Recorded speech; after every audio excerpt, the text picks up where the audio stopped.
everyone. I want to thank you all for joining us today for a conversation with the LRTA Executive Director and LRTA State Legislative Chair. My name is Jennifer Tran. I'm the Communications Coordinator for LRTA, and I will be moderating today's discussion. At the time we are filming today's discussion, we are preparing for the 2021 regular legislative session in Louisiana. As you can probably tell from our setup today, it's going to look a little bit different this year, but in some ways, some things haven't changed. Today, our Executive Director and State Legislative Chair will give us a rundown of what to expect in the upcoming session and give us some insight on what LRTA is doing to prepare for the session. I'd like to start by briefly introducing our speakers today.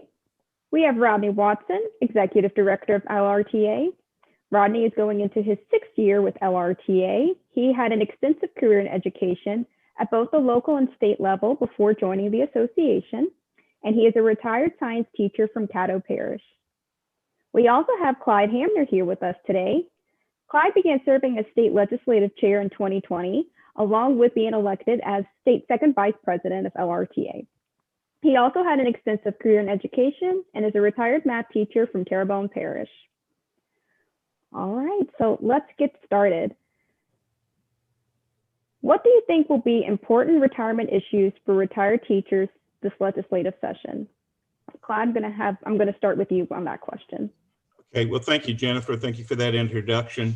First, let me say, as an organization, we have definite legislative goals. And when the legislature convenes, we have to be ready and make sure that our state legislators and the governor support education and LRTA's legislative priorities. And our legislative priorities include opposing legislation that would alter the defined benefit plan as we know it, opposing constitutional conventions that will do away with the protections that Louisiana has for education and our retirement.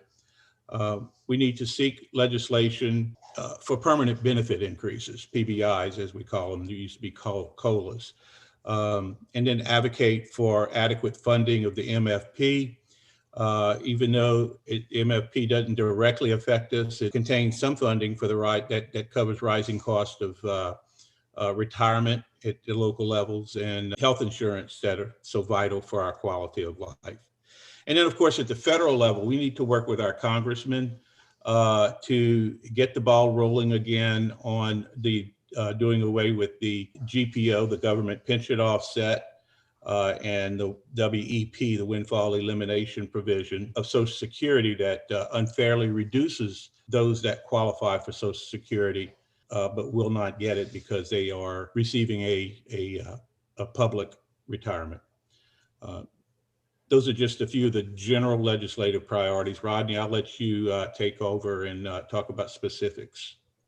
Thanks, Clyde. And Jennifer, thank you for the introductions and reminding our membership that whatever role we play now, we're retired teachers. And so this is an important fight for us personally as well as professionally.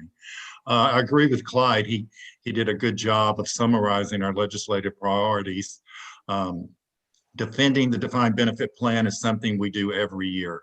National research shows by changing from a defined benefit to a hybrid or something different, does not produce the level of benefit we receive in Louisiana. That's our #1 battle. We're always on the lookout. We're looking at the pre-filed bills. We did receive a COLA in 2016. The way the law is confected, we have to have around $350 million to get that COLA. We have about 97 million now. It may be a while, but we're fighting the fight. This year, we're looking to provide a hardship COLA to those who are falling below the poverty line. We did this about 11 years ago, and we're hoping that we'll be able to get that through. Constitutional conventions, absolutely, Clyde's right on target. Why do we oppose that? Because your retirement is protected in the state constitution. Opening that up could damage that. It could also eliminate or reduce the MFP that Clyde talked about. Uh, Rodney Davis from Illinois is sponsoring another bill to repeal the GPO and WEP. We supported it last year. We'll support it again this year. Join our email club at lrta.net to get information so that you can contact congressmen and legislators at the appropriate time. So these are our legislative priorities for this year. And we hope that you will stay tuned to be a part of our virtual community to make sure that these legislative priorities are at the top of the page. Great. Thank you. Thank you both. Are there any other issues on the legislative horizon that LRTA is monitoring that could affect our membership? Rodney, I'm going to let you go first on this one. Yeah, so we don't just look in the retirement committees. We have to watch everywhere at the legislators, see if there's ramification. They've announced in the Baton Rouge Advocate that they're going to look at tax reform this year. They do this every several years. And one of the things they said that looked rather obscure was to eliminate exemptions from tax reform or as a part of tax reform. Well, retired teachers in Louisiana have a very important exemption, and that is, did you know on your benefit, you do not pay state income tax? So you're bringing home more money than maybe someone in another state because you don't pay those taxes.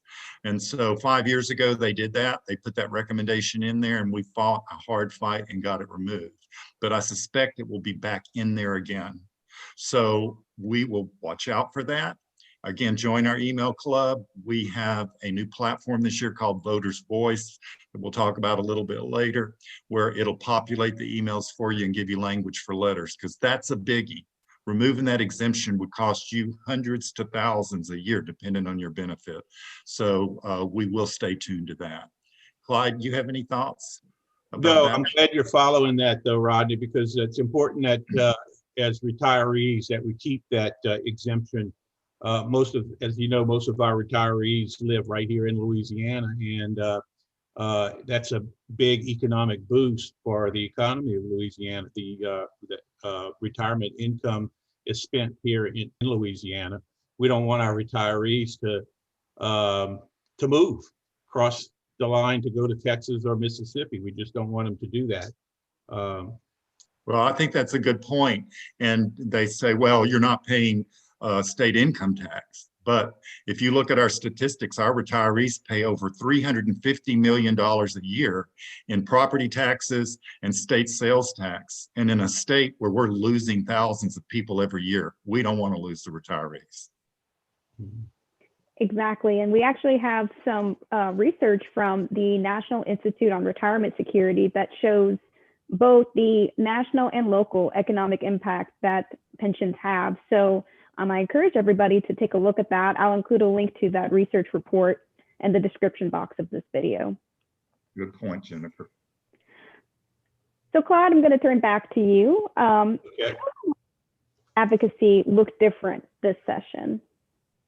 Advocacy. Okay. Everybody's Zooming nowadays, so it's important that we become what LRTA has coined the term virtual activism. And we have to use that virtual activism to keep our members informed, to make sure our legislators, the governor, that our congressmen in Washington support education and legislation that affects retirees.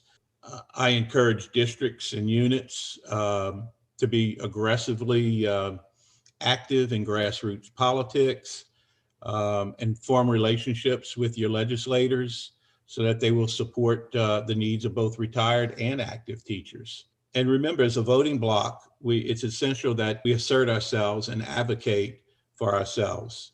And you got to remember, with 20,000 plus members, and that's just the members, that are active at LRTA, but we have another close to 40,000 retirees, I think, in the state. With those numbers, we have the people. And I've said this before, we have the power. All we have to do now is get busy on the politics. That's a very good point. And in the past, we'd go to meetings. I would bring resources, handouts, give it to our members. They would go home, write letters, make phone calls.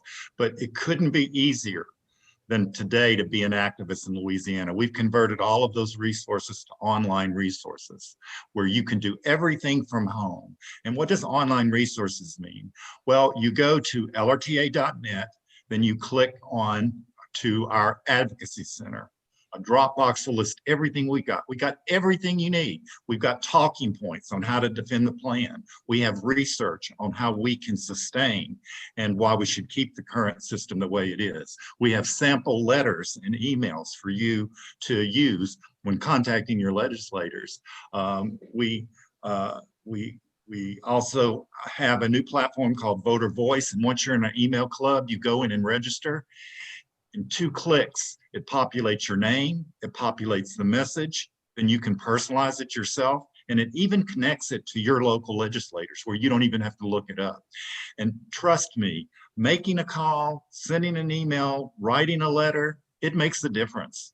Because I talk to those legislators, and when I go, and Clyde's been with me in the past in committee meetings, they'll tell you, yes, we got your calls, we got your emails, we got your message. So don't underestimate the power of one thing that you can do. So become a virtual activist today. And once you register in the email club, go online, familiarize yourself with our resources, and then wait for the email. And they'll be coming starting when the session starts in April. All right. So how does the state legislative chair and executive director for LRTA work together during the session? So Rodney, I'll have you start. How does that relationship look like during a regular session and then, as we're working remotely? Well, if there's been an advantage to the pandemic, it's we have electronic resources where we can connect more faces. And I think of the executive director as the face of the organization. And then I think of our executive committee, our president, first vice president, second vice president, Clyde as chair. They put a face on the people, on the organization. And that's very important. So Clyde and I provide, in some ways, enhanced leadership for our members, representing both our organization and individuals. And I think that's very important. Clyde chairs that committee once a month, the legislative committee across the state, and he is their inspiration for how to go out and contact legislators. They're the ones who establish the legislative priorities. I'm the one who follows the priorities and keeps our members informed. So those are just a couple of ways I think we work together. Clyde, what are your thoughts? Well, thank you for those kind words you said about me. I appreciate it. Well, the legislative committee has already had a series of Zoom meetings where we reviewed and revised the legislative priorities, and the executive committee has adopted them. We've been following the proposals for revising the experience account, and I'm gonna let you kind of explain what I'm talking about there after I'm finished. And we've been tracking bills that affect TRSL, trying to keep the association informed on legislation that can affect retired teachers. We plan to work with other organizations, the Louisiana Public School Coalition, legislation that affects other educational organizations such as the LAE, LFT, the Louisiana School Boards Association, which I'm a member of as well. And we'll work together with those organizations along with Rodney and LRTA. I kind of look at myself, this is kind of off the cuff, but I'm going to be Rodney's wingman in the legislature. If he needs some backup, I'll be there to help him testify. We did that one year quite by accident. I was there representing the Terrebonne Parish School Board on an issue, and Rodney was there representing LRTA on the same issue, and we sort of tag teamed them, and it worked out real well. So hopefully we can keep strategies like that going. I'll say this: LRTA probably has one of the most active hands-on legislative committees that we've ever had, because even though we're not meeting in person, because of COVID. The fact that we can Zoom meet and as a group so often, it doesn't cost a thing. And we don't have to drive to Baton Rouge. So we've been Zooming quite a bit. And I've also had a number of other members of the committee say, hey, look, I feel comfortable. I can go to Baton Rouge if necessary and help you, and, there's power in our numbers, like I've always said. Yeah, that's a good point. And our organization, we have bylaws, articles of incorporation that really provide governance to us. So our actions are not happenstance. We have a governance model that works. Even in the pandemic, I go to the TRSL board meetings every month where reports are given on our benefits. We have 2 retirees that serve on that board. And I come back every month and report the actions of the board and those committee members to Clyde and the legislative chair. And then we report that to our executive committee and our board so that we can make informed decisions. And so I think this is finishing my 6th year. I've never seen this organization as powerful and as mobilized as it is. And we look forward to another tenacious session, but we also look forward to our members being prepared and ready to go when the call to action comes. I'm going to be entering my 3rd year with LRTA, so still kind of green in some ways, but it truly has been remarkable to see the organization grow from when I started back in April of 2018 in the middle of a very busy legislative session to where we are now in 2021. So it's been really nice to see that growth and be a part of that growth as well. Well, I want to thank you both for taking the time to talk with us today. I think you provided a lot of insight to our members and answered a lot of questions they might have as far as what to expect for this session. So thank you both. I appreciate it. And I appreciate our members watching this discussion. If you have any questions, always feel free to contact us. Our general email is info@lrta.net. And we can answer your questions there. So thank you all again for watching this video.